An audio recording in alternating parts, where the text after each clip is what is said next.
Subscribe कीजिए Anjali news corner channel को और साथ ही में बेल आइकन को दबाइए ताकि आप हमारी वीडियो सबसे पहले देख सकें।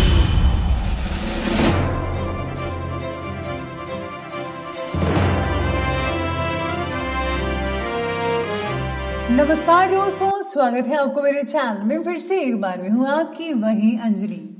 आज हम बात करेंगे कि चैत्र नवरात्रि जो कि 6 अप्रैल 2019 से लेकर 14 अप्रैल 2019 तक चलेंगे, आपको उसमें कौन कौन सी सावधानियां अपनानी है और कौन कौन से काम आपको इन नवरात्रि में नहीं करने हैं। तो चलिए शुरू करते हैं। नवरात्रि के दिनों में मां आदि शक्ति के समस्त रूपों का पूजन किया जाता है। हर एक दिन मां के एक रूप का पूजन करने का विधान है। लोग मां से अपनी मनोकामना पूर्ण करने की उम्मीद लिए उपवास रखते हैं। रात भर माता के जागरण करते हैं। इन 9 दिनों में पवित्रता और शुद्धता का विशेष ध्यान रखा जाता है।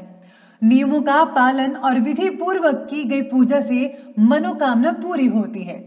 घर में सकारात्मक ऊर्जा का संचार होता है और नकारात्मक ऊर्जा खत्म होती है। लेकिन जाने अनजाने में कुछ ऐसी गलतियां हो जाती हैं जिनसे बचना बेहद जरूरी है। चलिए जानते हैं कि नवरात्रि के दौरान किन बातों का विशेष रूप से ध्यान रखना चाहिए।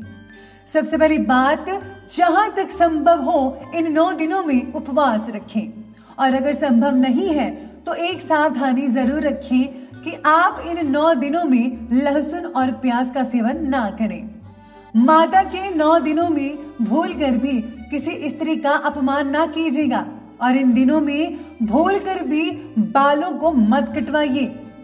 आपको इन 9 दिनों में दाढ़ी और नाखून भी नहीं काटने चाहिए। शास्त्रों में इन कार्यों को करने को साफ मना किया गया है। बच्चों के मुंडन संस्कार भी नवरात्रों के दिनों में वर्जित होता है।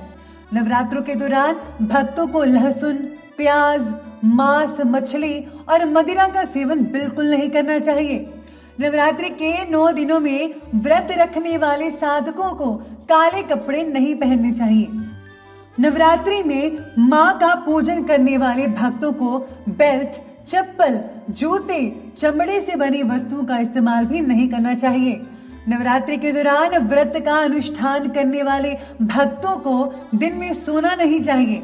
नवरात्रि के दौरान निंदा, चुगली और किसी को अपशब्द भी नहीं बोलने चाहिए और साथ ही साथ शारीरिक संबंध भी नहीं बनाना चाहिए। इससे बचना होगा। नवरात्रि के दौरान घर में कैंची का प्रयोग नहीं किया जाता और अगर करना चाहते हैं तो कम से कम कीजिए। घर में अगर कोई व्यक्ति व्रत नहीं रख रहा है तब भी उसके बनने वाला भोजन सात्विक होना चाहिए। खाने में समारी के चावल, सिंघाड़े का आटा, साबूदाना, सेंधा नमक, फल, आलू, मेवे और मूंगफली खा सकते हैं। अगर आप नवरात्रि में कलश स्थापना कर रहे हैं, माता की चौकी का आयोजन कर रहे हैं या अखंड ज्योत जला रहे हैं तो इन दिनों में घर को खाली छोड़कर कहीं भी मत जाइएगा। तो ये थे कुछ नियम जो आपको नवरात्रि में अपनाने हैं। तो दोस्तों, अगर आपको ये वीडियो अच्छी लगी हो तो लाइक करिए, शेयर करिए और चैनल को सब्सक्राइब करना बिल्कुल भी ना भूलेगा। धन्यवाद।